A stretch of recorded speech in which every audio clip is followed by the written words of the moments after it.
Ser podcast.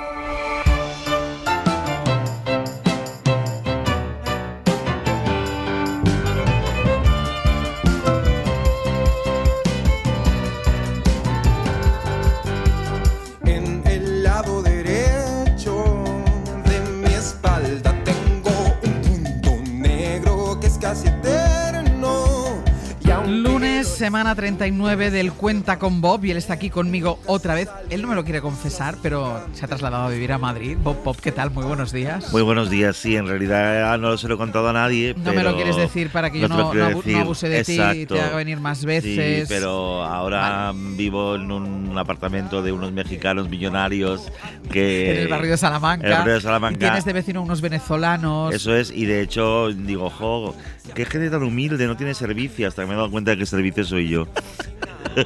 Venga, vamos a... Mira, hemos echado cuentas, porque 39 semanas son las que llevamos haciendo esta sección, con una media de 3 oyentes por sección. Has escuchado hasta ahora los problemas e inquietudes de alrededor de 117 oyentes. Bien. O sea, hay 117 personas en España, Cuyas vidas se ha arruinado. algunas en el extranjero, que van por la vida con un consejo tuyo. Bueno, pues espero que sigan yendo por la vida, o sea, Bueno. que estén ahí, gracias. Pero yo tengo curiosidad por saber de algunas de ellas, los Sí. que el planteamiento era o A o B, Mastino, Sí, Chihuahua, vale. Mastino, Caniche. Yo tendría curiosidad por saber cómo acaban estas Tendríamos que historias. hacer como un first dates, pero un second dates. Exacto.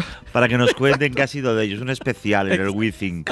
Por ejemplo. Lo veo. Lo petábamos, sí, lo ¿eh? petábamos muy fuerte. No lo hacemos Ángel. en el Bernabéu porque por cosas del ruido y eso no se pueden hacer en el Hombre, Bernabéu. no pero- solo del ruido. A ver, Barceló, no te veo yo a ti. Bueno, a ti te pillaría cerca de casa del barrio de Salamanca, Sí, vecino de los venezolanos Es y de verdad, los mexicanos. espero que ese día no quiera que les haga arepas. Vamos con lo que... Ah, bueno, que ayer tuviste teatro, por eso estás Ayer aquí. antes de ayer. Claro. Y Estrené el sábado y también ayer, súper éxito. ¿Sí? Estoy muy contento. ¿Estaba lleno?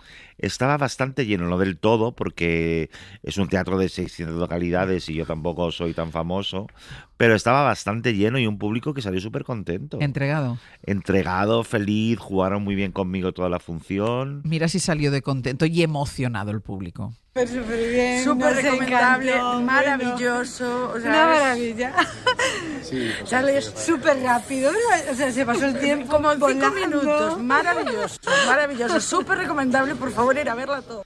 Bueno, parece que les gustó, ¿no? ¿Les gustó? Sí, yo estoy encantado. Pues todavía pueden ir el sábado y el domingo que viene. Ángel, ¿tú cuándo vas? Yo sigo persiguiéndote. Pues el fin de semana que viene... Mira, el domingo es a las 6, No, una hora no buenísima. estoy, me voy el fin de semana que viene. ¿Dónde vas? Pues yo me voy al Mediterráneo. O sea, de donde tú te has venido Mira, es donde yo voy.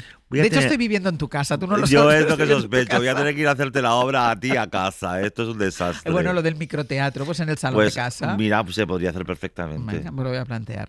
En una entrevista que te hicieron este fin de semana en El Salto Diario, contabas que ahora mismo lo que menos te duele hacer es hablar y que piensas seguir hablando. Es algo que también hacemos aquí nosotros, averiguar lo que pensamos acerca de un tema hablándolo. ¿Lo que más te gusta, lo que más te apetece es hablar? Ahora mismo sí. Y además es mi forma de escribir ahora. Yo de pronto digo cosas que no tenía planteadas y digo, uy, esto que he dicho, qué gracioso. Entonces luego voy y lo grabo o lo apunto en un cuaderno y es mi forma nueva de escribir. ¿Te salen más las cosas oralmente que poniéndote delante de un papel? Es que yo solo sé pensar escribiendo, leyendo y hablando. Y si oralmente yo cojo carrerilla y me sale todo bien. Y como además tengo esta cosa que es muy interesante, que te pasa a ti, que todo lo que dices durante 6 horas en tu caso al día, pero yo un ratito todos los días en según dónde, todo lo que digo tiene que tener como un sentido y una hilazón, pues al final acabas esforzándote en darle forma. Y luego lo puedes aprovechar. Y luego lo puedes aprovechar, porque también digo en las entrevistas, yo soy muy de hacer croquetas con todo. Todo se aprovecha, aquí no se tira nada.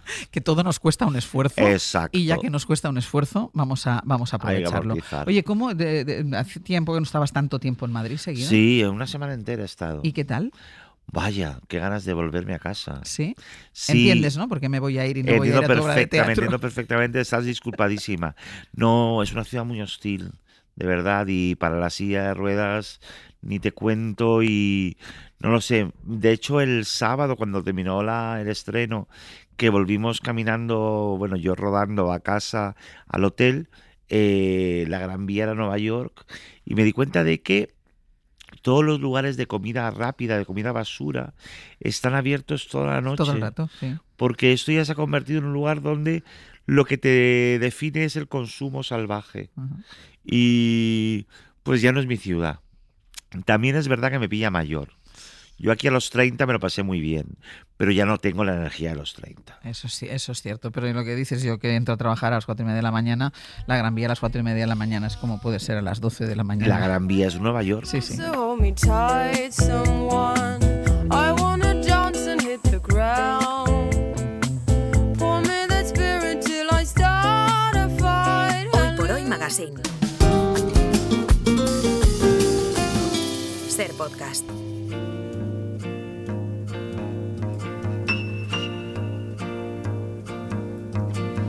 É pau, é pedra, é o fim do caminho, é o resto de toco, é pouco sozinho, é caco de vidro, é a vida, é o sol, é a noite, é a morte, é o laço, é o anzol, é peroba do cão, É o nó da madeira, é o Matita Pereira. é madeira de ferro. Aquí estamos con Bob Pop. Se abre el consultorio de esta semana con teléfonos abiertos en el 900-100-800, que es el teléfono al que ha llamado Pepa desde Málaga. ¿Qué tal, Pepa? Buenos días. Hola, buenos días. ¿Qué tal estás? Bien. ¿Bien? Nerviosa, perdida me tenéis, hija. ¿Pero por qué? ¿Por qué? No. Porque tengo muchas ganas de escucharos, Venga, pues cuéntale a Bob lo que le quieres plantear.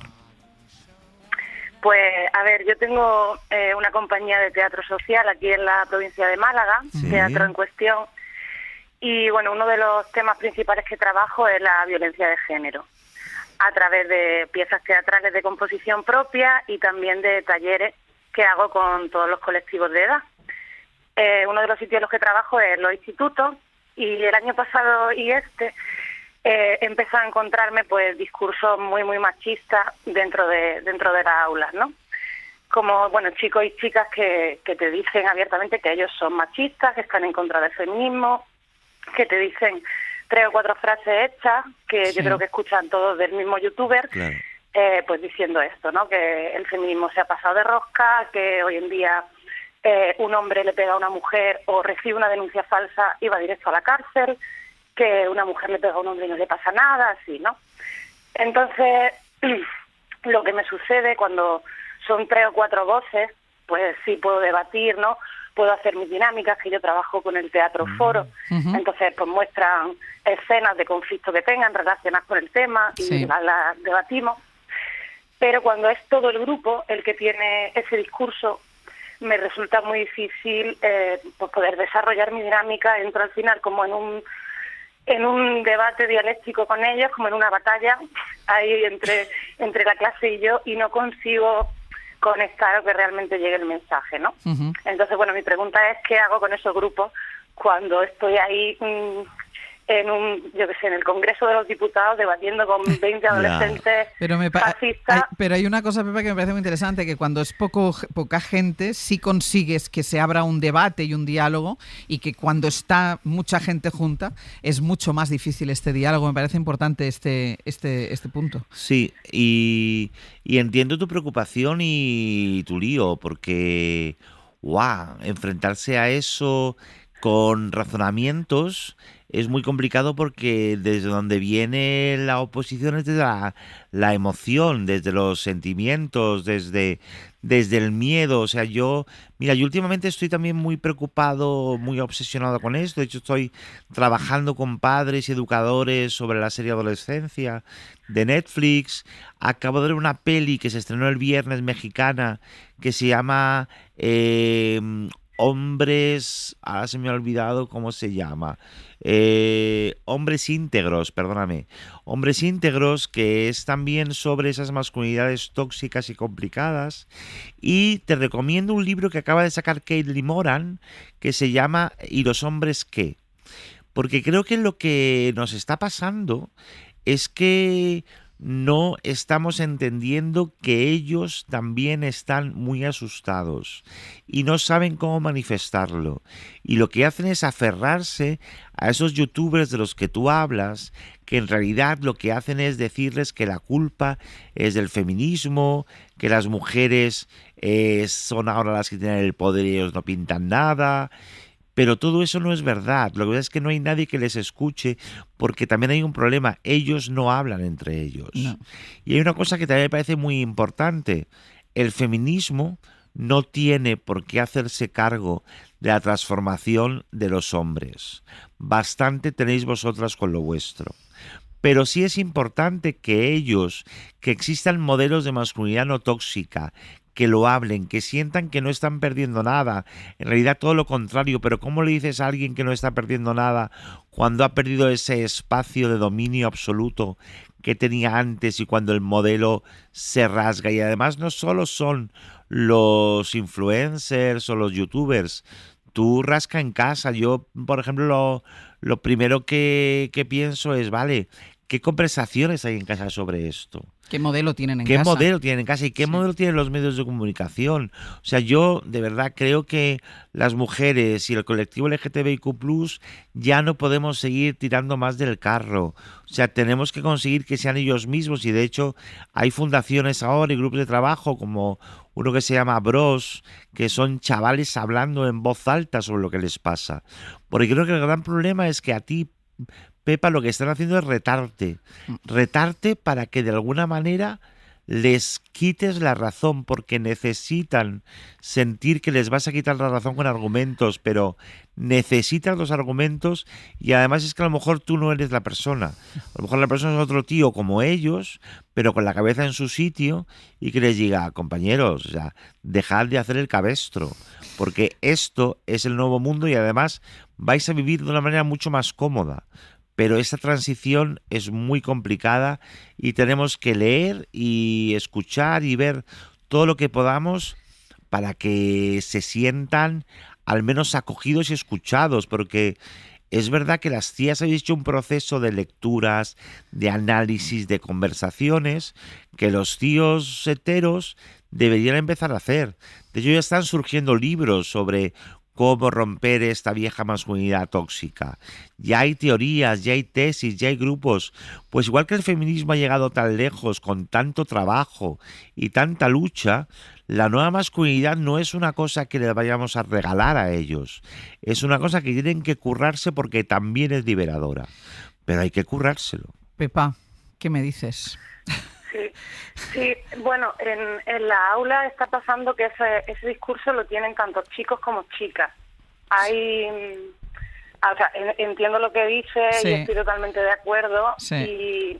Y a veces mi dificultad es eso, ¿no? Como poder llegar a su emocional, ¿no? Claro. Quizás no entrar en esa batalla que me plantean, ¿no? Porque hay momentos que a mí me moviliza también cuando son tantos y tantas con eso y a veces me cuesta entrar, o ya te digo, me cuesta incluso hacer las escenas de teatro, que yo con el teatro pues lo que busco es eso, que le podamos poner el cuerpo, que podamos salir de la cabeza, pero ya te digo, a veces que ni lo consigo porque entro en la lucha. Pero lo que me resulta curioso es esto, que ese discurso lo tienen Que tanto haya chicos como mujeres, chicas. Sí. que haya chicas que lo han asumido Pero también. siempre ha pasado. ¿Por Sí. qué? Porque los chicos se supone y el discurso que plantean es el discurso supremacista y El de la ganador. sumisión. Y entonces ellas Claro. se van a sumar al bando ganador, no van a querer, porque además también hay un problema en esta redefinición de la masculinidad y el feminismo, y es que se insista en mostrar a las mujeres como víctimas. No lo sois. Es decir, sois sujetos que ahora estáis planteando las cosas de un modo muchísimo más adulto y muchísimo más maduro. De modo que es normal que ellas también se quieran sumar al bando ganador hasta que alguien les descubra que es que ganar tal como estaban ganando es muy cansado. Pepa, no siempre hay soluciones en esta sección. No, de lo yo que hago se lo que trata, pueda. no, pero de lo que se trata es de hablarlo. Y me Claro. parece que hayas apuntado este tema y además con una realidad que tú conoces de primera mano porque estás ahí bregando con estos chavales, me parece muy importante. Mira, llévate a tus chavales al cine a ver Hombres Íntegros. Que yo Pues creo, sí, se la recomendaré. es que yo creo que la ponen en Netflix. Ah, sí, está en Netflix Ah, también. no, perdona, Ah. no. Hombres Íntegros está Hombres en Íntegros, cine. sí. Es mexicana y es muy, muy interesante el giro que da y cómo muestra según qué masculinidades tóxicas que además quedan en un punto absolutamente intocable. Sí, sí. De hecho, mira la crónica que estoy leyendo ahora, crítica de hombres íntegros, la impunidad de los privilegiados. Efectivamente. Pues Pepa, muchísimas gracias por habernos llamado y por haber puesto este tema aquí sobre la mesa. Muchísimas gracias. Nada, muchas gracias a vosotros y a vosotras, y le mando un saludo aquí a mi familia, sobre todo a mi padre y mi pareja, que os escuchan un montón. Muchísimas gracias. Un beso. Venga, gracias. Adiós, Hasta Pepa. luego. Y Adiós. mira, nos llama también, es otro asunto completamente diferente. Carmen desde Torrent. Buen día, buenos días. Hola, buenos días. A ver, cuéntanos, mira, Carmen. estoy un poco nerviosa, que sepáis que me encantáis mucho, tanto Bob como tú, y que os escucho todos los días. Qué Gracias. bien. Mi Cuéntanos. pregunta es, ¿por qué debemos de regalar a un jefe por tener un niño si no tienes demasiado contacto con él? Es que me está ocurriendo y he preguntado a la familia y unos me dicen que sí y otros me dicen que no, los menos. O sea, tu yo jefe pienso que ha no. tenido un bebé y tú crees que la convención social dice que hay que regalar y tú no quieres regalar.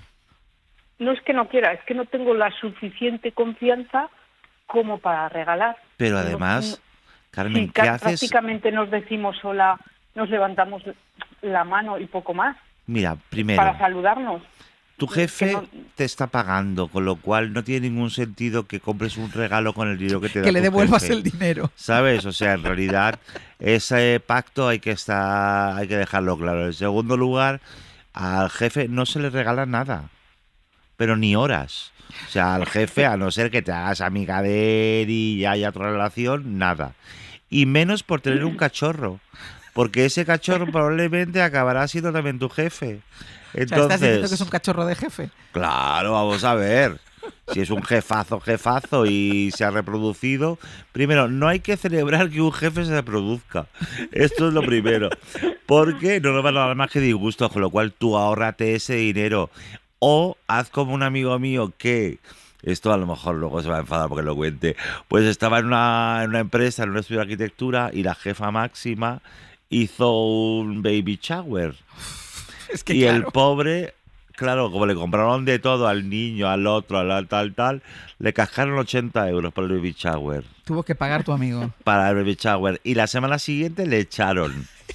Que yo le dije, Javi, di que te lo pongan en el finiquito, lo que te gastaste en el baby shower, que tú vas a... Porque en el fondo, ¿por qué regalas al jefe? Para quedar bien, para protegerte, ¿sabes? Eso Para de que no estar en la lista negra. Claro, si todo el mundo regala, ¿cómo no voy a Claro, regalar ¿cómo yo? no voy a estar yo? Claro. Pues mira, te va a echar igual. Sí, sí. O sea que Ese ahórrate era ese mi dinero. problema. Ahórrate ese Y- dinero. Pero claro, pregunto a mis familiares y me dicen, sí, por ese dinero, pues un detalle, no sé qué. No sé. Digo, pero si no tengo trato con él. Pues, ¿para qué prácticamente, Soy la entonces? última que he entrado. No le Digo, regales y todo el nada. mundo diciéndome que sí, que todo el mundo, una amiga, oye, ¿qué hago? ¿Tú qué harías? Y todo el mundo me dice que sí. Y yo digo, pues... Pues no, mira, has llamado es que no. has llamado al sitio correcto, porque Sí. Bob con sus argumentos te ha dicho que no. Yo sin darte ningún argumento te diría, no regales. O Claro, sea, yo te regalo a ti algo, Ángels. no. Nunca le regalo nada a Ángels, No. porque Ángels tiene de todo. También piensa eso, siempre se puede decir eso a los jefes. Ay, Ay, es que no tenéis sa- de todo, no sé qué sabía qué regalarte. regalarte. ¿Sabes? Ya está. Es más, si tú has hecho muchas horas extras sin pagar, no regales nada, sino pídele a tu jefe que te entregue a su primogénito. No, hombre, eso tampoco, ¿no? Hombre, que no, que se lo quede. ¿Ella? Ella, como No, horas extras. Carmen, eso tampoco. Quedarte con el niño tampoco, no. que eso es trabajo. Quedarte con Mira, el yo niño no puedo... tampoco. Es que así no avanzamos, Ángel. Yo lanzo propuestas de futuro y a mí se me cortan las alas. Pero Carmen, que conste que estamos aquí los dos de acuerdo, que tu familia diga lo que quiera, tus amigos digan lo que quiera, pero aquí estamos los dos de acuerdo en que no regales nada. Nunca. ¿Te parece? Me parece. Venga, un beso grande. Muchas gracias. Un Adiós. beso. Adiós. Claro, es que imagínate que le pide el hijo y se lo da. Eso es un marrón. Es un marrón, pero cambian las tornas de poder en esa Eso sí, empresa. eso sí. Será muy Eso sí, interesante. Eso sí. La semana que viene más. La semana que viene vengo otra vez. No me lo puedo creer. Claro, porque tengo el teatro otra vez sábado y domingo. Tú vas a estar en el Mediterráneo con las Claro, piernas al sol. claro. Y voy a estar aquí en el Teatro Marquina currando sábado, 31 y domingo 1. Teatro Marquina, sábado y domingo. Vayan a verle, que además lo hace maravillosamente bien y la gente sale encantada y emocionada. Y el lunes vengo aquí y me cuentas tú qué tal tu fin de. Vale, pues yo te lo contaré. Feliz semana. Hasta la semana que viene. Un beso. Lo que para ti es amor, para mí es un castigo. Hoy por Hoy Magazine. Ser podcast.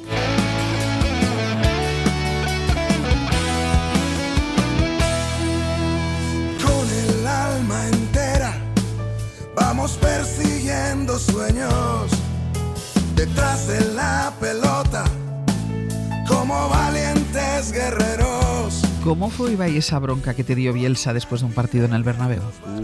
Esa no se me va a olvidar en la vida. ¿Qué pasó? Pues no, a día de hoy todavía me gustaría preguntarle a ver lo que le pasó. Es complicado muchas veces saber lo que le pasa por la cabeza a un genio como Marcelo. No, fue increíble porque fue 20 minutos, es más, creía que habían sido 20 minutos buenos y en 20 minutos había sido el peor del equipo. O sea, lo personalizó todo en ti. Siempre me he preguntado en el apodo del loco cuánto había de verdad, ¿eh? Con todo el respeto. Te diría que un punto, ¿no? No, es más, loco se le podría quedar corto, sobre todo en lo que es el tema fútbol. Para mí es referencia absoluta, ¿eh? Contagiados de fútbol estamos. 10 y 39 minutos de la mañana, 9:39 en Canarias. Entiendo perfectamente la perplejidad de Ibai Gómez. Al fin y al cabo, todos los lunes a estas horas convivo habitualmente entre la ausencia de cordura. La de Rafa Cabeleira, ¿qué tal? Muy buenos días. Muy buenos días. Me gusta imaginar que fuera la gente nos pone motes. Sí, ¿eh? Bueno, no lo imagines, ten la certeza de ello. Sí. Y la locura de Galder Reguera desde Radio Bilbao. ¿Qué tal, Galder? ¿Cómo estamos? Muy bien. Bien. Todo en orden. Venga, es imposible repasar la semana sin regresar justo ahí a Bilbao, donde se jugó la final de la Europa League, quizá la peor de la última década, ahora me lo diréis, en la que debió de estar el Athletic Club si el Manchester no hubiera cruelmente arruinado ese sueño. Y atención, porque puede no quedar tiempo para más. El Tottenham a punto de proclamarse campeón, Marquines. Jugador del Tottenham al suelo para pedir, para intentar. Fíjate, le dicen los compañeros, levántate, sí, que en cuanto saque va a pitar. Claro, no si hagas que añada un minuto más, claro. No seas zopenco. Va a sacar el guardameta Vicario. Y se va a acabar el partido. Madre mía, qué caritas los seguidores del Manchester. Se va a acabar, se acabó. Campeón de la UEFA Europa League, el Tottenham. El Tottenham campeón. Galder, ¿y es verdad que te fuiste al campo con camiseta del Tottenham? No, yo no. ¿Con bufanda? Pequeño, sí. ¿Tú con bufanda? Yo llevaba bufanda, sí. Porque... O sea, ¿te llevaste a tu hijo con camiseta del Tottenham? Al pequeño, al pelirrojo. Sí, porque, a ver, yo soy amigo de Osvaldo Ardiles, Osi, que es uno de los grandes jugadores de la historia del Tottenham, y esa bufanda me la regaló hace años en Wembley. Y entonces íbamos a representar a nuestro colega Osi y de paso fastidiar un poco al Manchester, que es el que nos dejó fuera. Pero el partido, bueno, yo no lo vi, pero sí que leí que había sido malo, no, malísimo. Espectáculo dantesco. Pues el niño no se quedó dormido por el canto un duro. A mí me sirvió un poco para enseñarle también que nosotros cantamos más. A veces dices, la Premier, los estadios, qué maravilla. Como afición del Athletic ninguna. Y le estaba diciendo, mira, si estuviéramos nosotros aquí íbamos a hacer 10 veces más ruido. ¿Os acordáis el sketch este de Monty Python del famoso partido de filósofos griegos contra filósofos? Era un poco así, ¿eh? Yo diría que incluso un poco más aburrido. Tiraron más a puerta a los filósofos griegos en ese partido que el Tottenham, por ejemplo, que es el que acabó ganando, o sea, no sin tirar a puerta. Porque el gol fue en propia puerta, se lo metió, ¿no? El Manchester. Es una cosa dantesca. Os voy a dar otro dato dantesco. El Leganés se ha ido a segunda división con 40 puntos y el Tottenham, que ha hecho 38 en su liga, va a ir a la Champions. Ahí lo de, con tremendo. 40 puntos se ha ido el Leganés. Sí, con 40 puntos se ha ido a segunda, qué pena.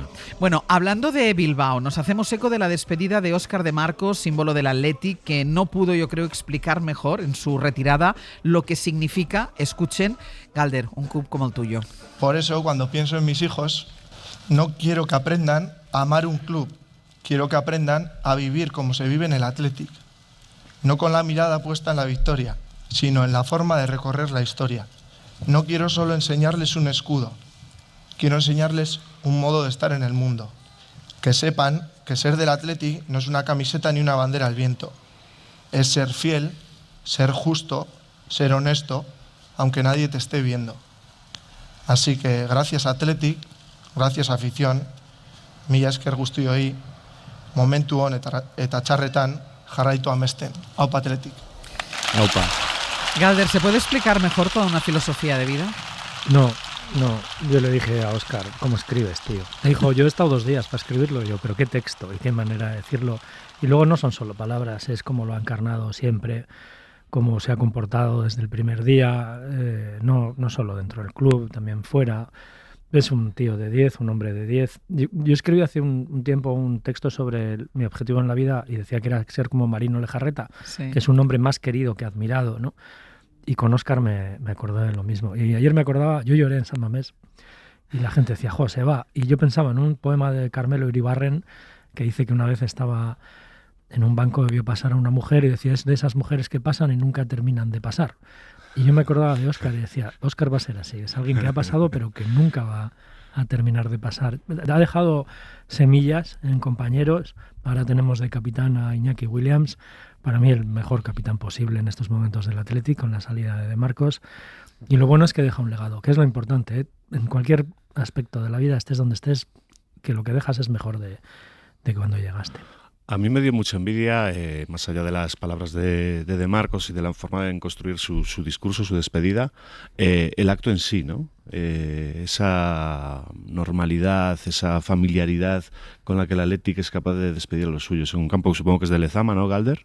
Sí, en el estadio. Un campo de Lezama, Lezama, con unas pocas personas sentadas en una silla, una cosa súper emotiva, y lo comparaba con otras despedidas que, por ejemplo, hemos visto este fin de semana. Mira, es que ha habido otras despedidas. Sí, Ahora, claro. ahora vas a hablar pero de la que me suenan más comparación. a centro comercial, ¿no? Pues mira, otra despedida porque se ha ido Ancelotti o Luka Modric en el Real Madrid. Agradeceros todo lo que me habéis dado estos años, y al final quiero decir una frase que he visto y que me gusta mucho. No llores porque se terminó, sonríe porque sucedió. ¡Cada Madrid y nada más! A ver, compara, Rafa, compara. ¿Puede ser que hayamos descubierto la verdadera identidad de Mr. Wonderful, el de las tacitas? ¿Puede ser Luka Modric? Qué malo eres, No, por favor. lo que sí quería decir una cosa, y es una pequeña reivindicación, y por eso decía al principio esto de centro comercial y que nadie se me cabree. No he entendido por qué el Madrid ha despedido así a Carlo Ancelotti y a Luka Modric y no a Lucas Vázquez, por ejemplo. Que también se iba. Que también lo ha ganado todo con el Real Madrid, que yo creo que también es leyenda de ese equipo, y que no ha cogido ni el micro para poder despedirse de los suyos. ¿No cogió el micro? No, y menos mal que Ancelotti tuvo esta visión, ha estado rápido y lo quitó del campo y por lo menos se pudo llevar una ovación de los suyos, pero no le dieron micro en ningún momento para despedirse de su club. ¿Por qué? Pues no lo sé, supongo porque que no vende tantas camisetas. Supongo. Bueno, si uno repasa un poco los periódicos de estos días y ve cómo la prensa también despide a Ancelotti y a Modric en comparación a Lucas Vázquez, también igual lo entendemos, ¿no? ¿Algo que decir de esta despedida, Galder?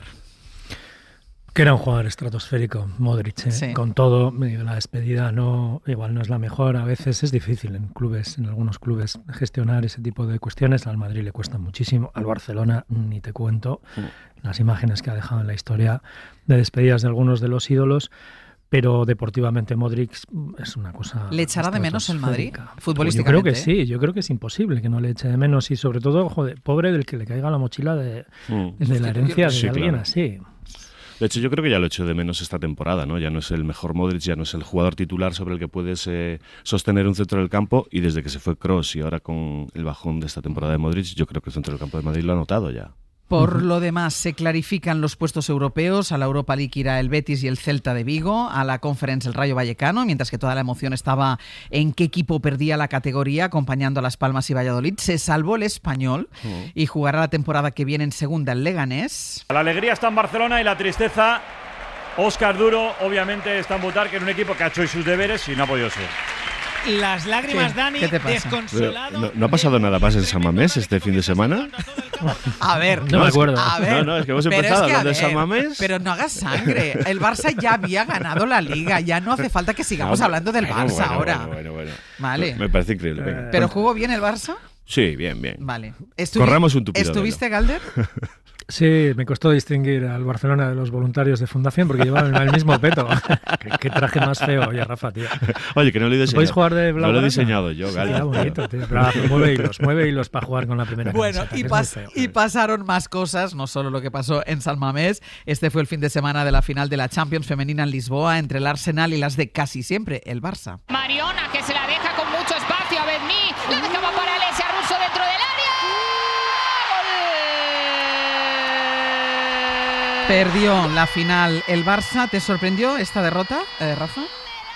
Bueno, no, sorprender en un exceso porque al final en una final de Champions siempre llegan dos buenos equipos y cualquiera de los dos puede ganar, pero sí que era favorito, ¿no? Lo que suele pasar, que yo creo que esto sí que iguala al fútbol femenino con el masculino, es que el hambre es una herramienta muy potente, ¿no? Cuando vienes con la barriga un poquito llena, yo creo que te falta un poquito de esa ansiedad que necesitas para ganar, y el Arsenal la tenía y el Barcelona seguramente no. ¿Viste el partido, Galder? Sí, a trozos, no lo vi entero, a trozos porque tenía a los niños, porque mi mujer tenía comida. Me tocó. Vimos, sí. Bueno, fue un buen partido, no lo sé. Yo no conozco demasiado el Barcelona, bueno, le vi jugar el año pasado la final de la Champions con el Lyon aquí.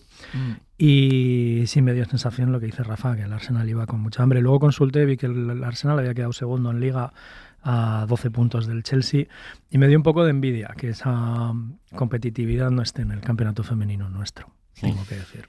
Aprovechando esta cita anual con la máxima competición europea continental de clubes, queremos hablar un poquito, unos minutitos esta mañana en la dupla de fútbol femenino. Y es un fútbol, Galder, que no tiene la dimensión del masculino porque ha vivido aplastado 100 años, pese a que durante la Segunda Guerra Mundial hubo una competición de fútbol femenino que tuvo muchísimo éxito. ¿Qué pasó para que no se aprovechara ese éxito para regularizar de alguna manera la competición femenina?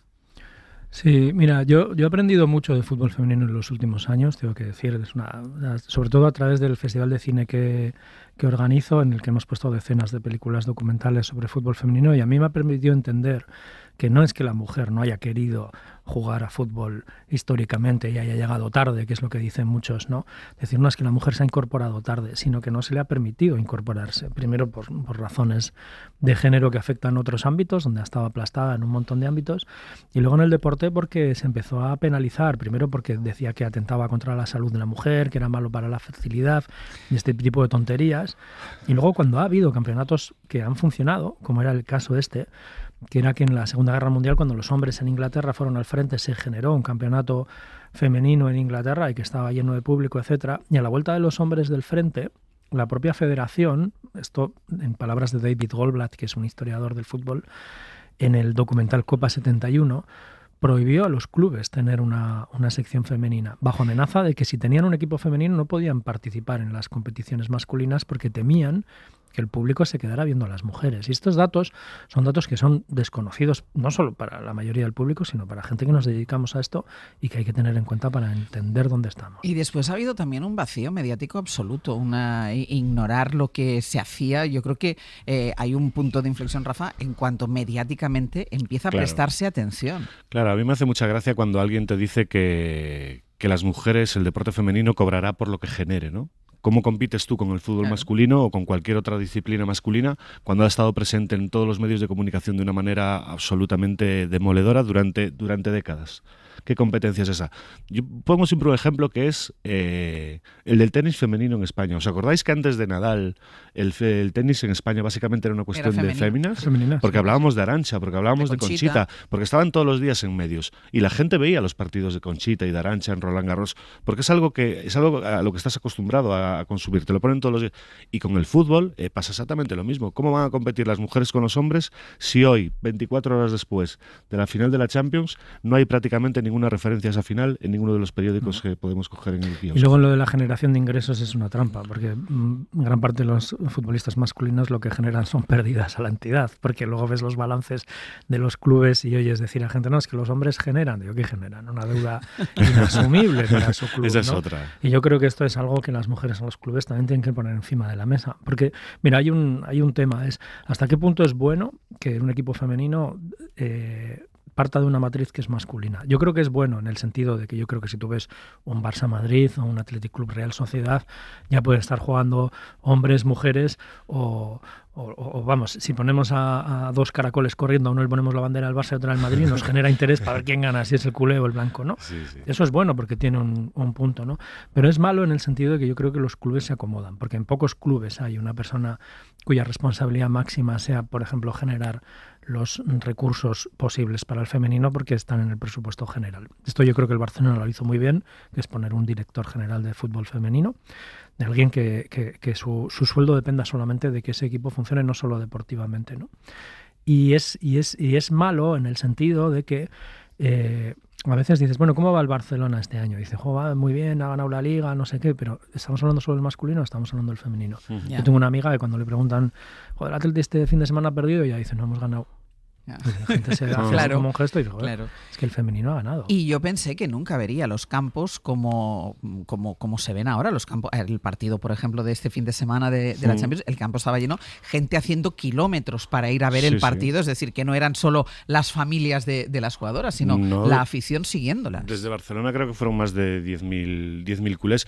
Yo la duda que me suscita todo esto de que lo que está pasando ahora en Barcelona con el fútbol femenino es si es una cuestión de sentimiento real, de que la gente de verdad va a seguir apoyando a ese equipo, o si es una cuestión que el Barça masculino venía de una época bastante perdedora y de repente esas alegrías... Era la alternativa. Las alternativas alegres te las da el fútbol femenino, y si se han amarrado un poco... Sí. Rafa, yo creo que lo que tienes que pensar es cómo empiezan las cuestiones, si luego se va a mantener. No pasa nada si el Barcelona femenino de repente ha tenido una explosión de público porque el masculino estaba muy mal y el femenino era súper exitoso, sino si ahora consigues mantener eso. Yo vi el año pasado la final de la Champions aquí en Bilbao y estaba llenísimo de gente, muchísimas familias, había muchas niñas entre el público, cosa que es muy bonita, y la cuestión es mantener eso, porque hay que generar nuevos públicos. ¿Dónde puede estar ese caladero? ¿Dónde está el caladero de nuevo público, Galder?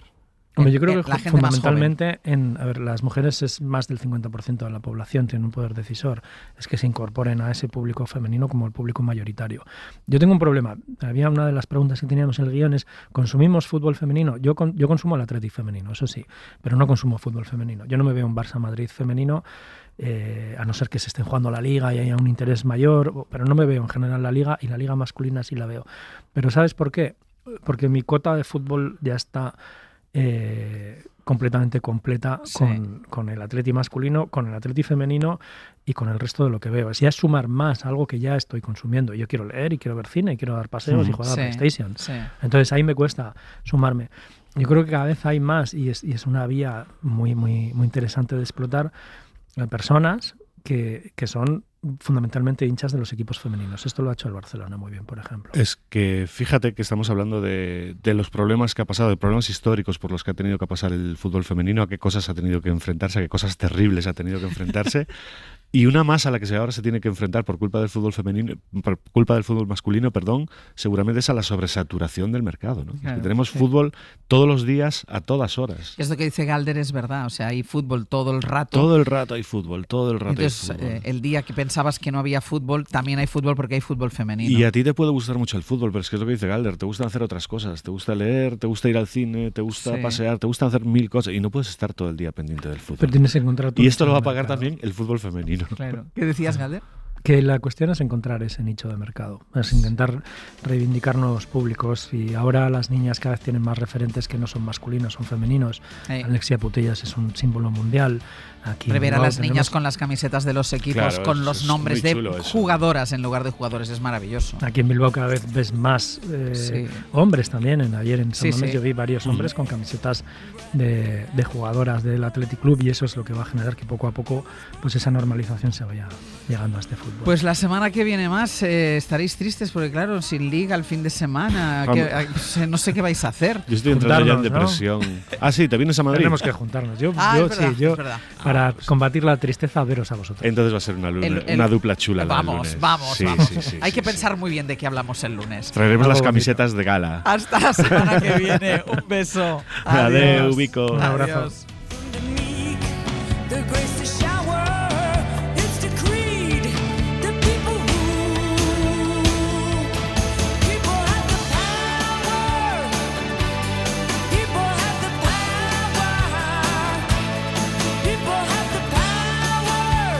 Hoy por Hoy Magazine. Ser Podcast.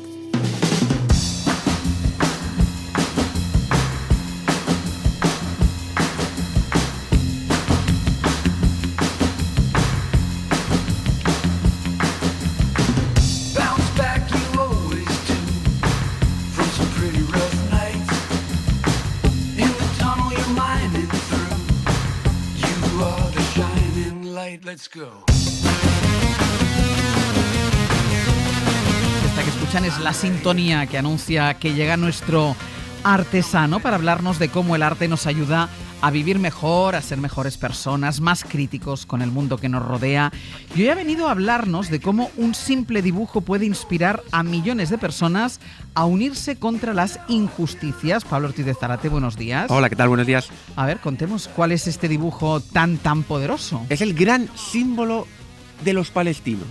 El gran símbolo de resistencia que les une, que les da confianza y un poco de calor en los tiempos duros, que son casi siempre. Normalmente conocemos todos los grandes símbolos palestinos, suelen ser pues, la bandera, sí. Conocemos la kefille, el pañuelo, sí. el pañuelo o el mapa palestino. Sí. Pero para los palestinos el gran símbolo es un dibujo, como tú has dicho. Este personaje se llama Handala, con H, Handala. Es un personaje, el protagonista de unas tiras cómicas por decir algo, que aparecieron en la prensa desde el 69 hasta el 87, en la prensa palestina y del entorno árabe.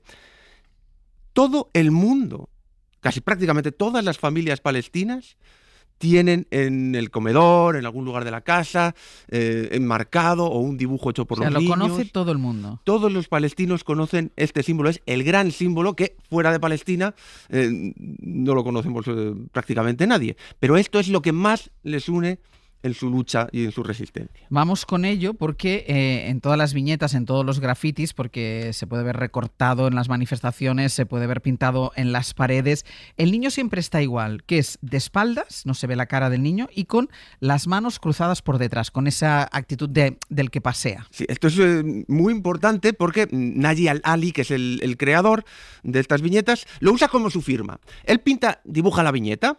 Pase lo que pase en la viñeta, la firma casi siempre es el niño. Handala mirando lo que está ocurriendo. Y esa es la clave.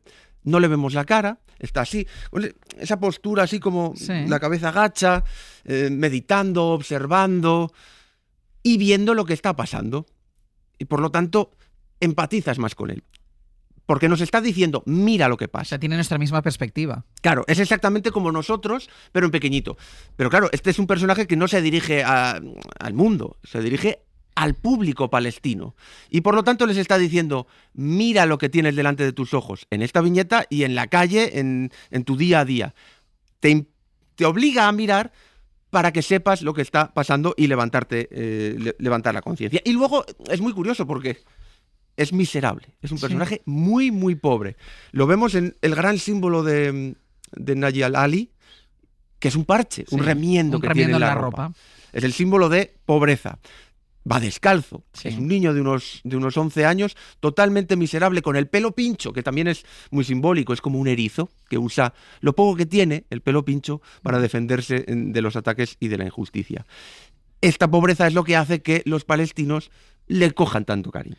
Claro, porque es curioso, ¿no? Que para ser un héroe nacional y que tenga el cariño de todos los palestinos es un personaje muy poco heroico. Claro, tú te imaginas a cualquier ídolo no es un nacional. Superhéroe. El ídolo nacional, Marianne, en Francia, es heroica. Sí. Este es un niño pobre, miserable y sin futuro. Por eso lo quieren tanto los palestinos, probablemente, porque es como ellos. Ellos, todos los palestinos, viven en esa misma situación. Es un pueblo empobrecido que, en mayor o menor medida, sufre el empobrecimiento y el no tener ningún futuro, igual que este niño. Por lo tanto, se sienten identificados con lo que le está pasando.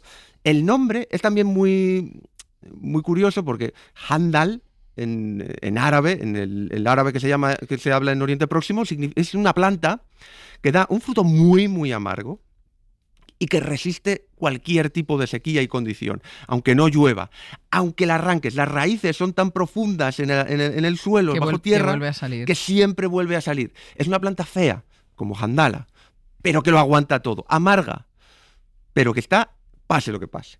¿Y quién es el creador de Handala? ¿Cómo se le ocurrió un personaje así? Sí, Handala es simbólico y muy bonito, y muy reconfortante para el público palestino. La historia de su creador, Naji Al-Ali, es increíble, porque él es un refugiado palestino. Él nació en el 36, en un pueblo cerca de Galilea, en Palestina. Cuando tenía 11 años llega el 48, la fundación del Estado de Israel. Básicamente, ¿qué pasa? que unos señores sionistas judíos deciden que Palestina es suya, entonces invaden, entran en su pueblo, echan a todo el mundo y lo destruyen. Entran las apisonadoras y es lo que hacen en más de 400 localidades de toda Palestina. Es decir, borran del mapa el pueblo. El pueblo ya no existe. Ya no existe. El pueblo donde él vivió sus 11 primeros años de vida desapareció porque, claro, lo tiran, lo dejan en escombros de forma que nadie puede volver a reconstruirlo y se olvida la memoria de ese lugar. Y él, bueno, esto pasa en el 85% del territorio palestino, que es ocupado, el 80% de la población se va. Nadia al-Ali acaba en un campo de refugiados en Líbano. Ujú. Y allí llega con 11 años, que es exactamente la edad que tiene el personaje, Handala. Handala es él mismo cuando llega. Es un personaje que nunca crece porque él se quedó ahí a los 11 años. Cuando tuvo que salir de su pueblo y ir a un campo de refugiados. Y se quedó sin nada en el campo de refugiados. ¿Y cómo empieza su carrera como dibujante, siendo un niño refugiado? Pues lógicamente no va a la escuela, porque en un campo de refugiados en los años 40 lo único que puede hacer es pintar con carbón en las paredes del campo de concentración, el campo de refugiados, perdón. Y ahí empieza a llamar la atención. La gente empieza a hablar, fíjate, ¿quién es este niño? ¿Qué hace? Llama la atención de un director de un periódico, al final le van ofreciendo trabajillos y acaba creando en el 69 este personaje, que es lo que lo lanza al estrellato. Y la clave de sus viñetas, lo vas a ver casi siempre, son los parches.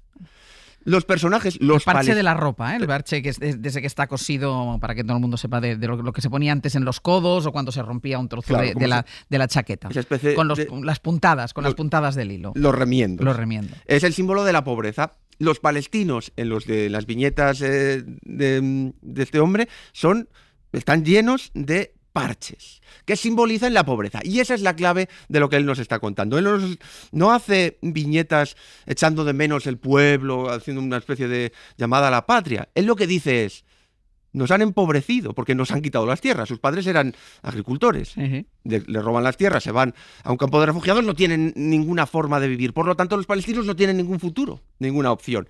Por eso están siempre cubiertos de parches que se convierten prácticamente en cicatrices en su alma. Esos parches se transforman en violencia. Y esto es lo que él denuncia. Fíjate en esta viñeta que te he traído aquí, que es un hombre gordo que suele simbolizar a un político corrupto. Sí, el poder. Sí, entra en un campo de refugiados y tiene que salir corriendo porque le tiran, en vez de piedras, los parches. Esos parches remiendos. Sí. Es decir, la pobreza se convierte en violencia. Y aquí lo tenemos, en esta otra viñeta que vemos aquí, en la que hay que leerlo al revés, porque los árabes escriben de derecha a izquierda. Por lo tanto, primero tenemos a un palestino con un parche pobre, que hay una bomba israelí que lo hace mucho más pobre. Tiene más parches ya en la ropa. Tiene tantos parches en la ropa que acaban transformándose esos parches en esa vestimenta de camuflaje. Y con un fusil en la mano. Coge las armas y entonces llega la violencia. La pobreza es lo que engendra violencia. Y hay aquí otro que me llama mucho la atención, una mujer en la camilla que acaba de parir y el recién nacido es un bebé bomba. Es uno de mis favoritos, cualquiera que lo esté escuchando. Para que la gente se haga una idea, él lleva la mecha, ¿no? O sea, lo que sale del ombligo, en lugar del cordón umbilical, es la mecha. Exacto. Es una mujer tumbada en la camilla, llena de parches. Llena de parches la bata, porque es una mujer palestina pobre. Y una mujer palestina pobre que da a luz un bebé palestino pobre. Y esos parches en el bebé ya se han transformado en el traje de camuflaje, y el cordón umbilical, como decías, se ha transformado en una mecha de una bomba. Es decir, es la pobreza lo que engendra violencia. Esta es la clave del mensaje que siempre repite Nadia al-Ali en sus viñetas. Él nos dice, es la estrategia de Israel. Sí.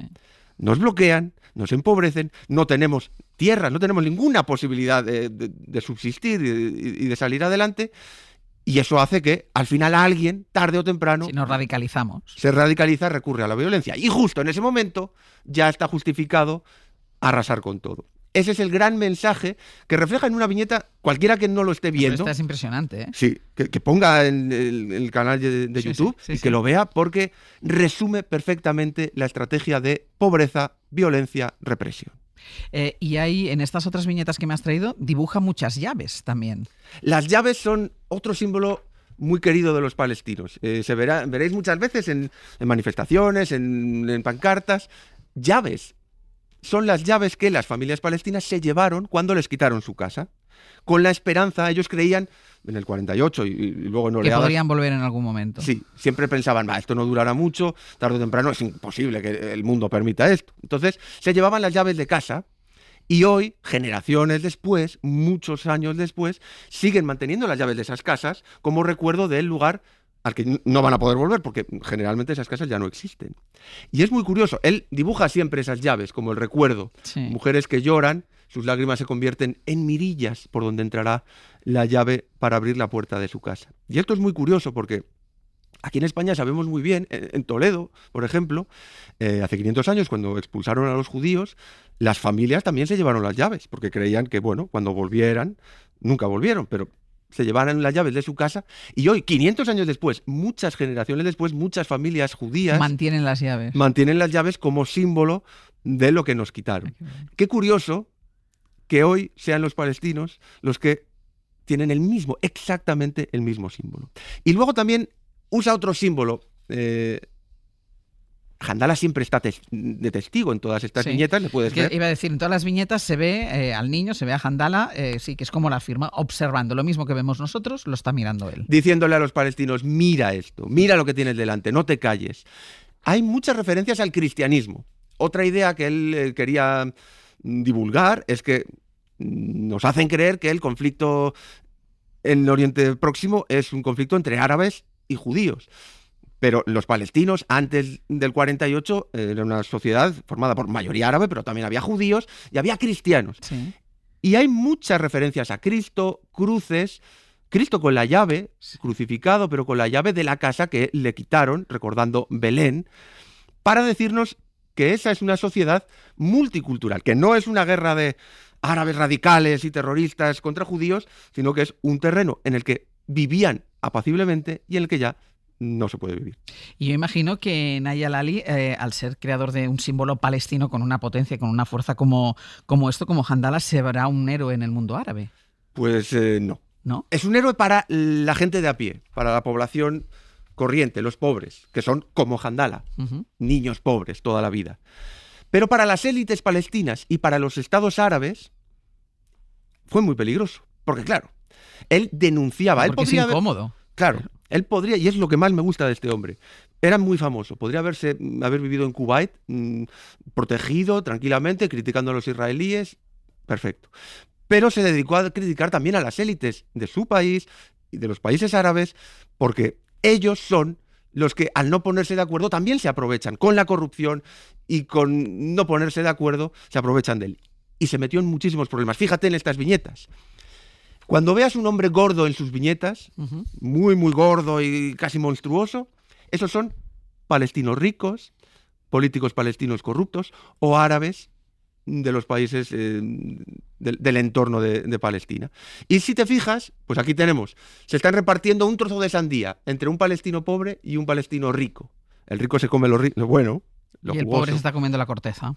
Tenemos aquí, por ejemplo, otra viñeta magnífica. En el ring de boxeo arriba está el Estado judío esperando al contrincante. Y todos los países árabes y todos los políticos palestinos pegando fuera del ring. Abajo, matándose entre ellos, y nadie sube. Estas críticas le costaron muchos problemas. ¿Fue perseguido? Fue perseguido. ¿Por estas críticas?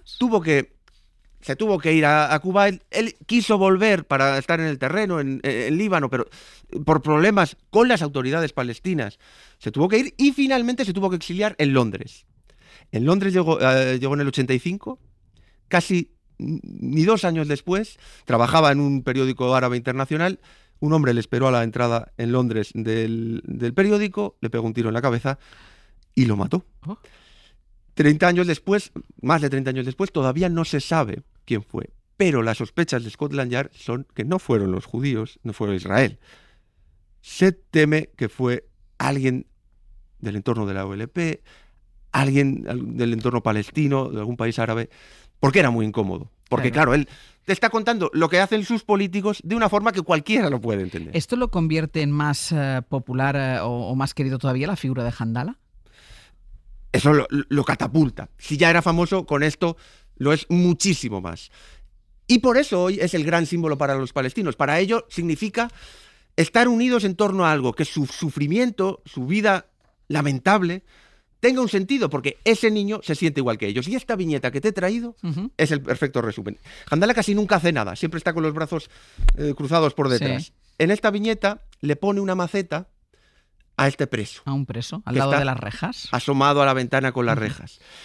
Esa maceta tiene una flor y la flor crece con tanta fuerza que destruye las rejas y permite al palestino salir. Es un resumen de que Handala y lo que él quería hacer era dar esperanza al pueblo palestino, que no tiene ninguna, pero que por lo menos con este tipo de dibujos, con este tipo de arte, pueden tener algo, reconfortarte en lo que apoyarse.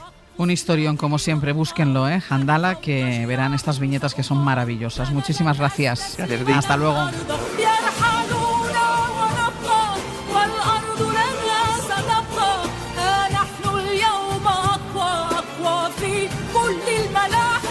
Hoy por Hoy Magazine.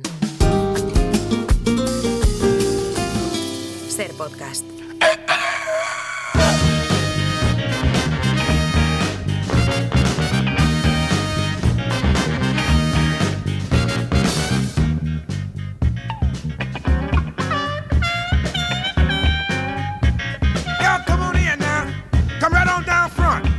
Las 11 y 28 minutos de la mañana, las 10 y 28 en Canarias, llegan los mitos 2.0 con Pepe Rubio y Sergio Castro. Hola a los dos. ¿Qué tal? A ver, estamos ante una sección que se ha ido consolidando poco a poco. Bueno, ya sabes que poco a poco se anda lejos. O lo que es lo mismo, el que no corre vuela.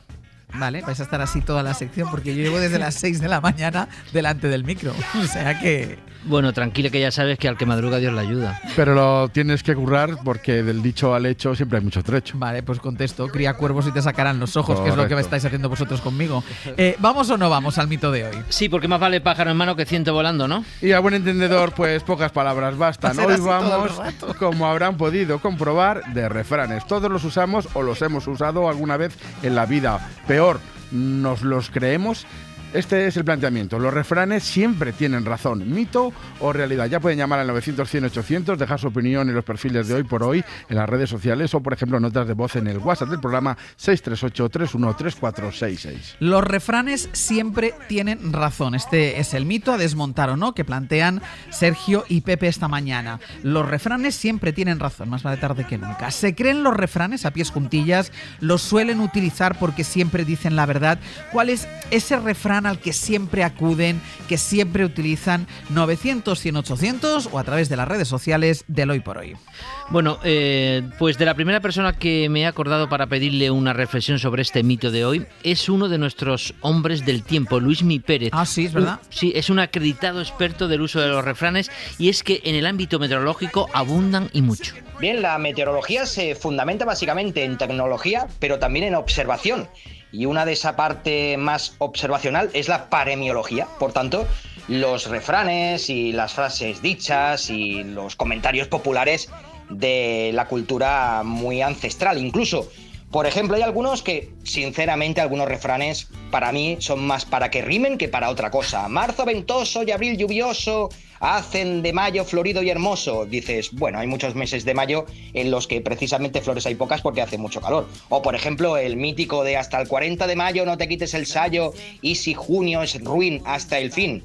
¿Qué demonios es eso del sayo? Dirá mucha gente, es algo que ya no se usa. Pero, por ejemplo, hay otros refranes que sí que hacen referencia y mucho a la geografía y, sobre todo, a su base científica. Por ejemplo, boira en el Turbón, lluvia en todo Aragón. Y es que cuando se monta la nube ahí encima, allí en el Prepirineo, suele haber viento del sur. O, por ejemplo, abril sin granizo, Dios no lo hizo. Es una realidad como un templo. U otro que me hace mucha gracia, que está en catalán, en valenciano: quan el Benicadell té capell, pica espart y fes curdell. Esa montaña del centro de la Comunidad Valenciana que cuando se nubla pues suele ser sinónimo de lluvia. Por tanto, algunos refranes sí que tienen su base mucho más científica. Es verdad que los refranes que tienen que ver con el tiempo son los más usados, y tengan base científica o no, nos lo creemos o los justificamos porque siempre los decimos cuando se cumplen, aunque yo creo que el cambio climático está acabando con algunos refranes, lo decía ahora mismo Luismi con eso del mayo y hace ya un calor que te mueres, pero bueno. Puede ser, pero de todas maneras ahí está el truco, soltar el refrán cuando toca. También le hemos preguntado sobre refranes a nuestro colaborador más leído, el hombre de los libros, Antonio Martínez Asensio. Yo tengo 3 refranes que llevo a rajatabla. El primero es: el que busca, encuentra, que tiene muchos matices, pero yo lo empleo como el afán de encontrar cosas y ponerse a hacerlo. El segundo es: a palabras necias, oídos sordos, que en este país es muy útil y lo puedes aplicar también a los libros.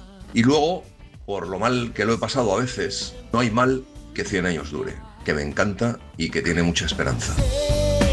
Claro, pues a mí me gustan los 3, cada uno tiene su momento, pero son muy de verdad. Para mí cumplen el mito, o sea, los 3 yo los asumo, los compro. El que no cumple el mito es el último que nos ha dejado a modo Festival del Humor, Antonio Martínez Asensio. Yo tenía un amigo que salía con una campeona de halterofilia, levantaba pesas, y la dejó y se terminó casando con una mujer de Zaragoza, porque más vale maña que fuerza. ¡Dios! Pero esto no era un refrán, esto es un chiste malo de Antonio Martínez Asensio, por favor, no era necesario. Sí, me toca, perdón. Para compensar... Es que estabas dándole vueltas al chiste malo de Antonio Martínez Asensio. Muy malo, sí, muy propio de él, de todas maneras. También. Para compensar la bajona del chiste malo, así ven los refranes parte de nuestro equipo. Vamos a empezar con Ana, vamos a seguir con Eva, después con Iñaki y terminaremos con Pascual. Por sonoridad, creo que mi refrán favorito es barriga llena, corazón contento. Pero como filosofía de vida me quedo con 2. Al mal tiempo buena cara, o no hay mal que por bien no venga. Yo no soy muy de refranes. Me parece que trasladan una visión de la vida muy conservadora, pero en fin, si tuviera que quedarme con uno, me quedaría con uno que efectivamente traslada una visión conservadora y poco generosa con el prójimo, pero que nos guste o no es verdad, que es: quien a buen árbol se arrima, buena sombra le cobija. Para mí los refranes que mejor recogen la esencia de la vida y que creo que siempre te acaban dando la razón son todos los que tienen que ver con el tiempo. Es decir, nunca es tarde si la dicha es buena, arrieritos somos y en el camino nos encontraremos, o el que ríe el último ríe mejor, y si no, tiempo al tiempo. Aclarémonos. O a quien madruga Dios le ayuda, o no por mucho madrugar amanece más temprano. ¿Cuál de los dos tiene razón? Yo qué sé, para mí esto es un lío.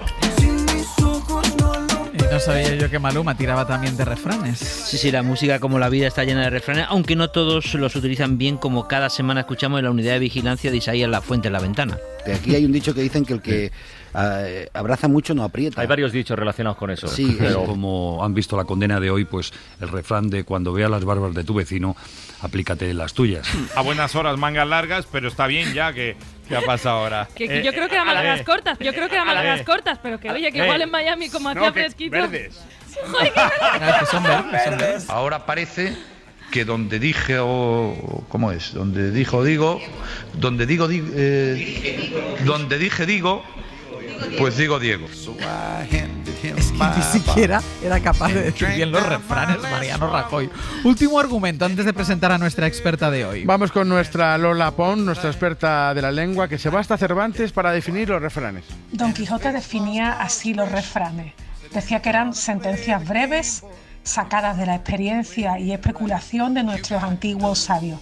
Los refranes son frases anónimas, muy extendidas, a veces compartidas entre lenguas, que transmiten una sabiduría popular sobre un asunto concreto. Son muy abundantes las morales, las que tienen enseñanzas gastronómicas, de meteorología, y siempre incluyen una parte de agudeza.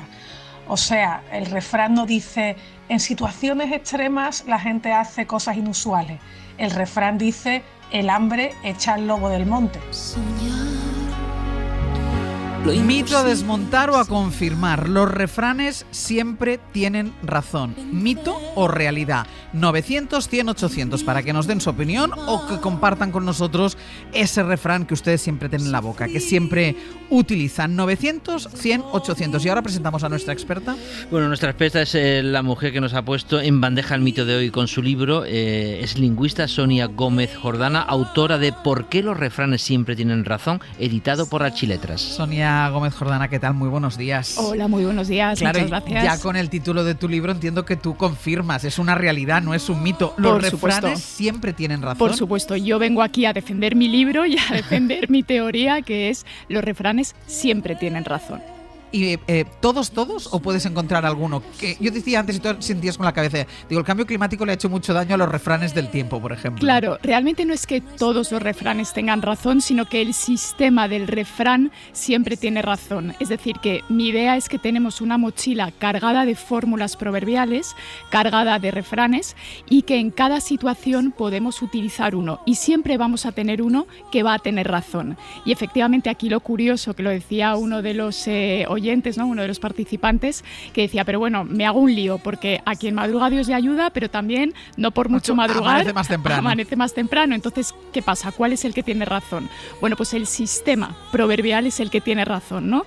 Yo cuantos más refranes tenga en mi mochila, cuanto más léxico tenga, mejor voy a poder argumentar. En una ocasión me viene bien, no por mucho madrugar amanece más temprano, pero en otra ocasión me va a venir bien el otro. Siempre salen ganando.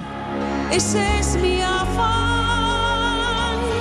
y lo he de lograr.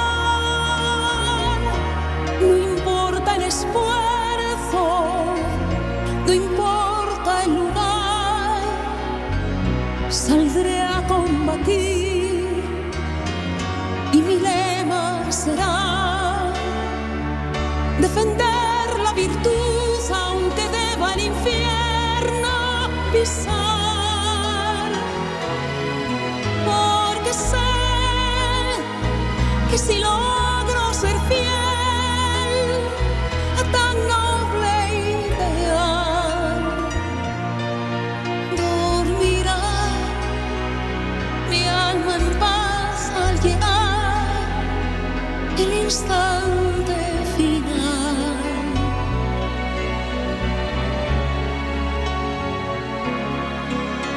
Luchar por un mundo mejor, perseguir lo mejor que hay en ti, llegar donde nadie ha llegado y soñar lo imposible.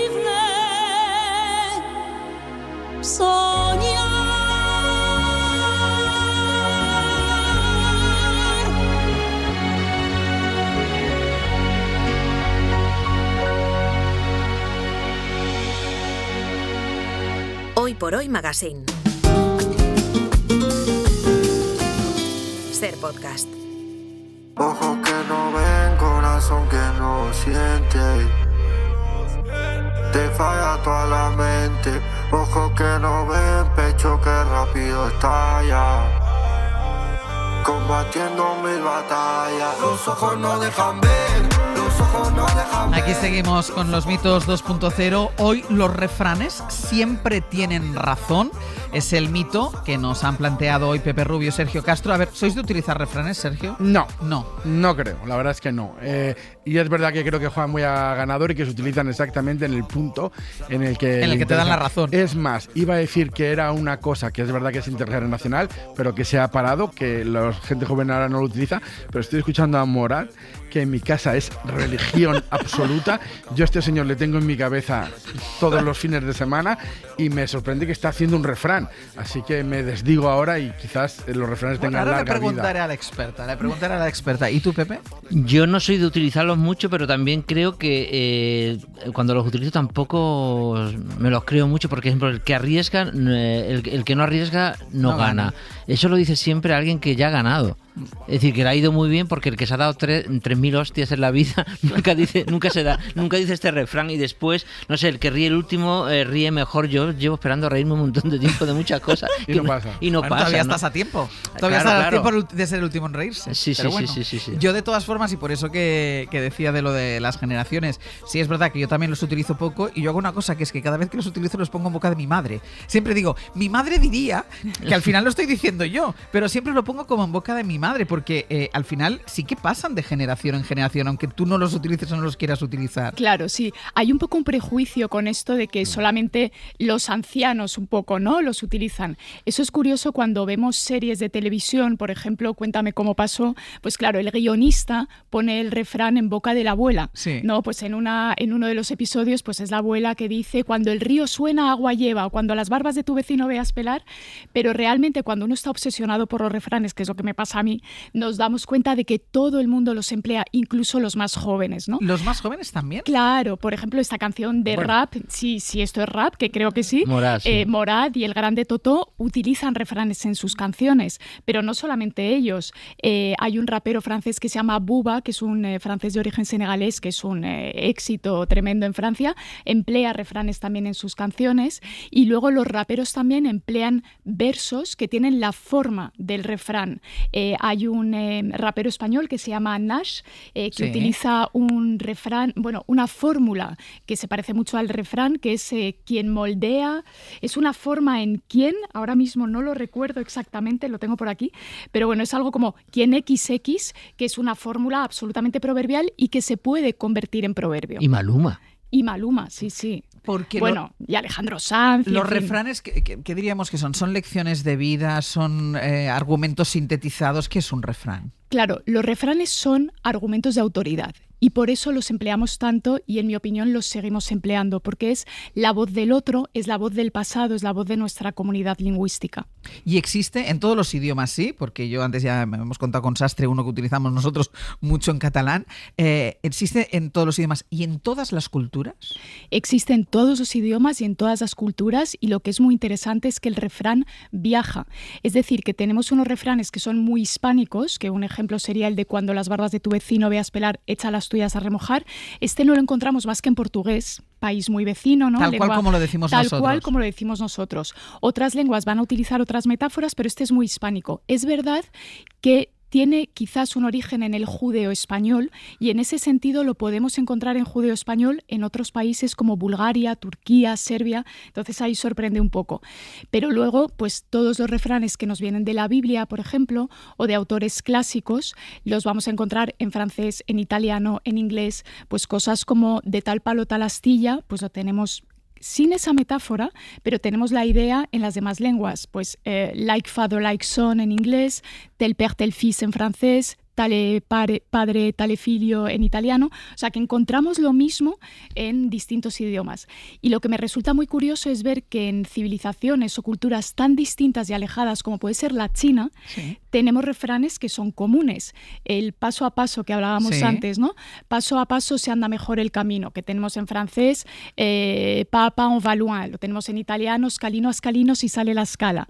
Pues supuestamente viene de un proverbio chino de un filósofo del 500 antes de Cristo que ya decía que paso a paso se anda mejor el camino. Entonces, como los Erasmus, como los comerciantes van viajando. Claro, y el equivalente sería un proverbio chino. Entonces, cuando la gente dice, hay un proverbio chino que dice, al final lo que hay es un refrán. Efectivamente.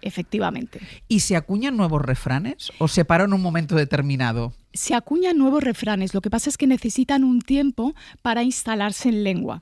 Por ejemplo, en inglés tenemos el no news, good news, que en francés está muy instalado, que es pas de nouvelle, bonne nouvelle, y en español yo creo que se va a poder acabar instalando. Es verdad que yo he oído ya algún español decirlo tal cual en inglés. Total, es lo que te iba a decir ¿verdad? ahora. Se escuchan mucho en los chats de padres cuando se van de excursión, que siempre hay un padre que dice, ¿dónde están los niños que han desaparecido? ¿Y cómo es? Good news, No good news, no news. news. O sea, exacto. sería más bien No no news, no good news, news. No eso news, es. good news. Sí, pero este sí Venga. que se utiliza. Claro. El partido a partido del Cholo Simeone se podría convertir en un refrán. Perfectamente, claro. Porque ha salido perfectamente. mucho del ámbito futbolístico. De hecho, Claro. muchos decimos, ¿cuándo y qué harás? No sé qué. Ey, Como dice el Cholo. partido a partido. Eso podría Totalmente. convertirse en un refrán. Mira, un refrán se convierte en refrán cuando pierde el autor. Es decir, que ahora tú, Ángels, te has acordado del Cholo Simeone, con lo cual todavía no es refrán, es una frase que le pertenece a él. Pero cuando dentro de 10 años alguien diga partido a partido, Efectivamente, ahí ya podremos considerar que es un refrán. ¿tú qué refranes utilizas habitualmente? Pues mira, mujer refranera, mujer puñetera, por ejemplo. Y luego hay uno que me gusta mucho por la sonoridad, que es el de cuando el grajo vuela abajo hace un frío del carajo. Ah, es verdad. Que ese, para decírselo a un francés o a un inglés para que practiquen un poquito, está bien. Y son sobre todo también, decíamos, son argumentos de vida, pero son sobre todo mucho sentido común. En un refrán hay mucho sentido común. En principio sí, porque es algo que nos viene bien, que el refrán lo vamos a utilizar siempre para apoyar una idea que nosotros queremos defender.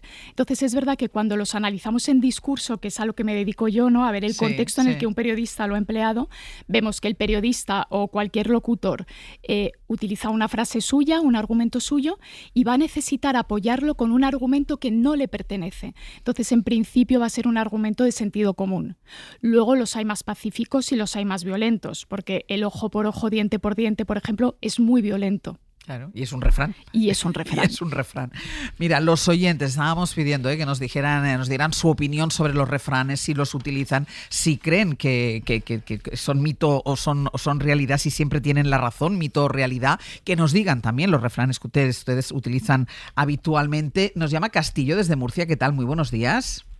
Hola, buenos días, Ángel. ¿Qué tal? Lo primero que quiero decir, que me levanto contigo y me acuesto con Aimar Bretos. Eso también lo podríamos convertir en un refrán, ¿eh? Porque esto, como la gente que nos llama habitualmente lo dice, esto acabará siendo un refrán, estoy convencida. Sí, sí, bueno, es que me acompañáis siempre. Muchas bueno, gracias. pues yo Cuéntanos. tengo que contar que mi madre murió hace 34 años, y Sí. yo era una cría, y ahora tengo ya 60 años, ¿no? Y entonces mi madre decía muchos refranes.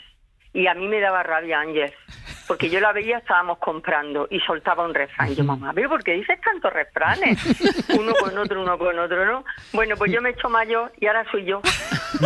Soy yo la reina de los refranes en mi casa. Pero tú haces, Castillo, como yo, que yo siempre digo, como diría mi madre, yo siempre lo pongo en boca de mi madre. Tú haces lo mismo, yo también. ¿ves? Sí, Lo hacemos así, los hermanos, porque es que mi madre era una refranera total. Y yo ahora digo muchos refranes. Y me han preguntado vuestro compañero que cuál es el que más me gusta. Pues hay uno que es obras son amores y no las buenas razones. Sí. Porque además me vuelven a llevar al recuerdo de mi madre, que era una mujer de una bondad, bueno, increíble, de ayudar a los demás, y nunca contaba las cosas que hacía, ¿no? Sí. Entonces era eso, ¿no? El amor se demuestra pues haciendo cosas por los demás, ¿no? Cuando los quieres, lo que quieres es que la gente esté feliz y ayudar al que lo necesite.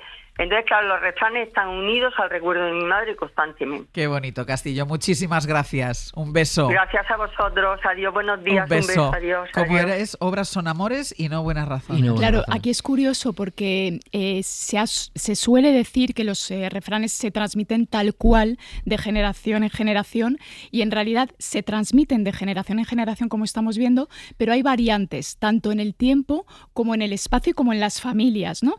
El refrán que ella ha empleado, yo lo conozco también con la segunda parte, con y no pocas razones, con lo cual ahí vamos a poder tener un poco de variantes, pero siempre dentro de un mismo molde. Con la misma idea. Conchi, desde Salamanca, buenos días.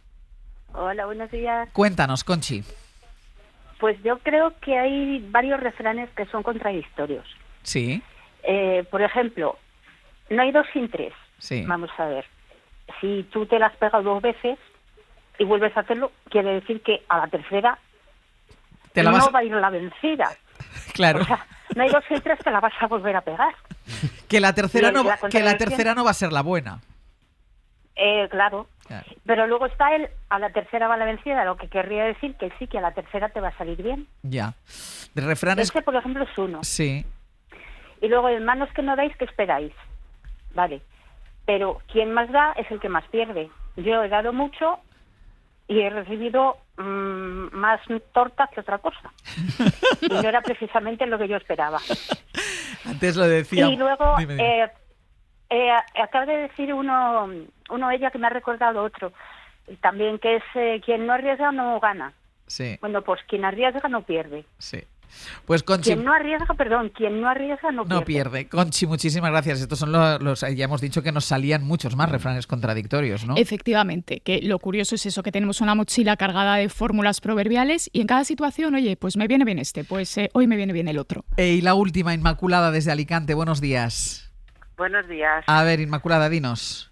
Mira, yo quisiera recordar a mi padre, como los anteriores, Sí. que siempre me dijo que hay un refrán que con el paso del tiempo lo hemos distorsionado, Sí. que es nunca es tarde si la dicha es buena. Y él decía que una dicha siempre es buena. Por lo tanto, el refrán tenía que ser nunca es tarde si la dicha llega. ¿Eso es así?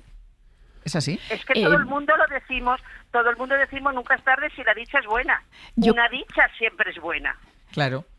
Claro, sí es verdad. Si no es dicha. Didi. Entonces yo eso es la reflexión que él me hacía. Dice, con el paso del tiempo se ha distorsionado, creo yo, él pensaba que era eso, lo mismo no, es verdad. Y yo le dije, bueno, pues yo cuando esté en grupo y cuando esté, pues yo lo haré esa reflexión que lo vaya pensando la gente. Utilizas la fórmula de tu padre. Podría ser una posibilidad, que lo decías tú cuando se transformaban los refranes. Totalmente. O sea, cada familia tiene sus refranes y pueden hacer con ellos lo que les dé la gana.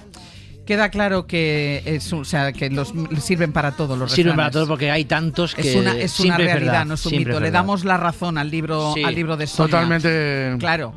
Garantizado. El libro de Sonia, que es ¿Por qué los refranes siempre tienen razón? Sonia Gómez Jordana, muchísimas gracias, ha sido un placer. Muchísimas gracias a vosotros. Hasta luego. Encantada.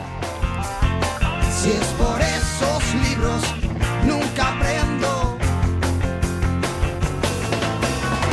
a coger el cielo con las manos, a reír y a llorar lo que te canto, a coser mi alma rota, a perder el miedo a quedar como un idiota y a empezar la casa por el tejado. Hoy por hoy Magazine. Ser podcast. Yeah, yeah. Yeah, yeah.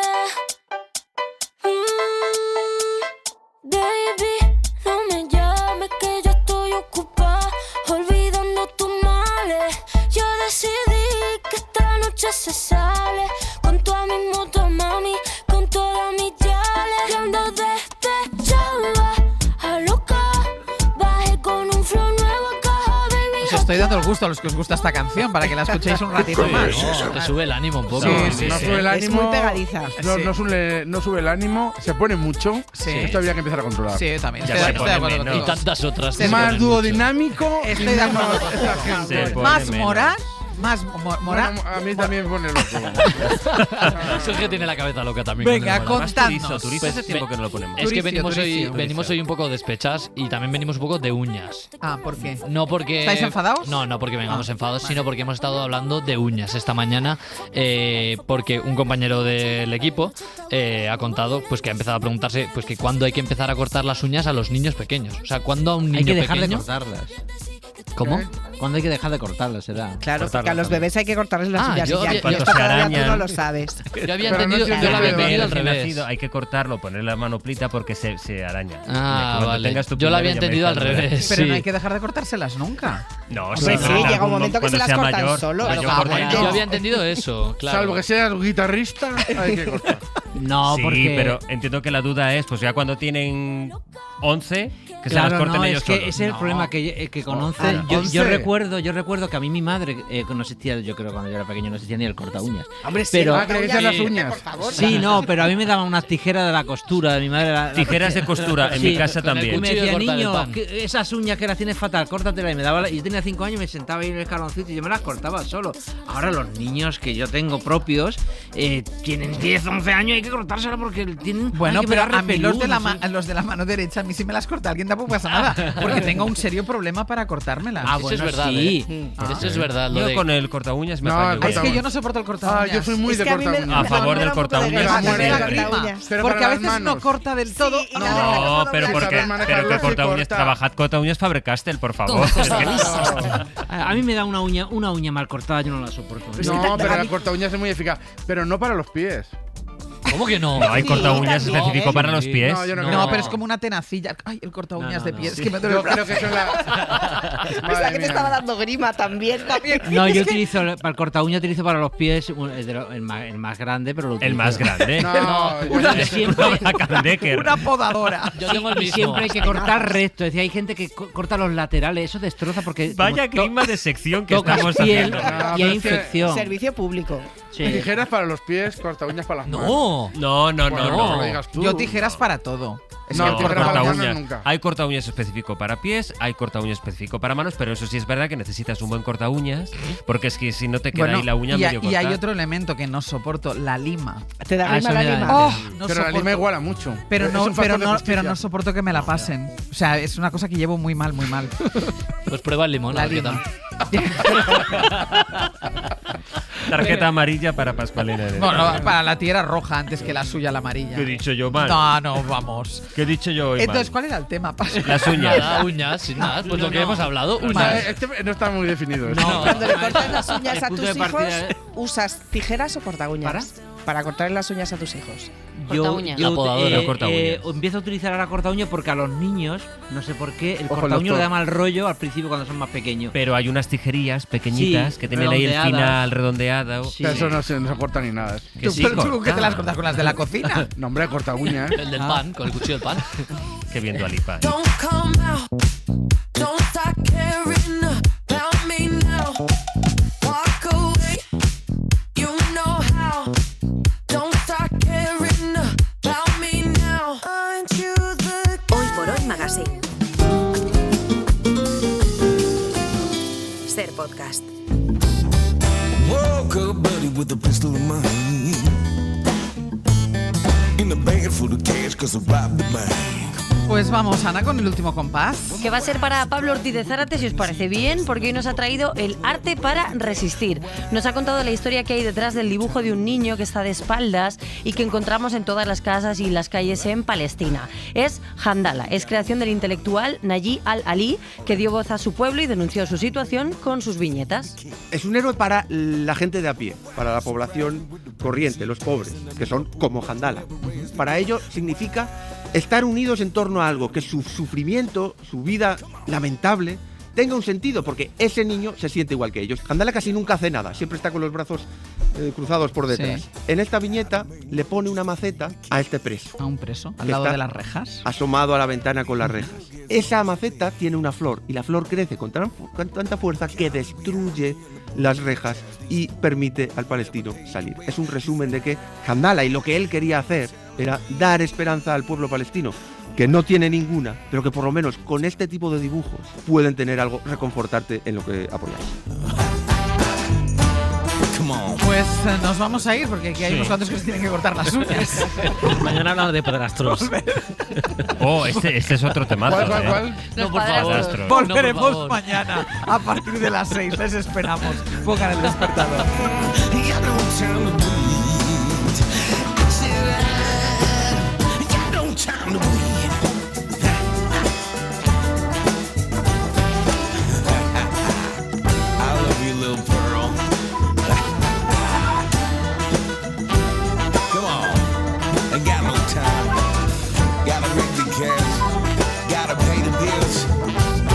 Para no perderte ningún episodio, síguenos en la aplicación o la web de la SER, Podium Podcast o tu plataforma de audio favorita.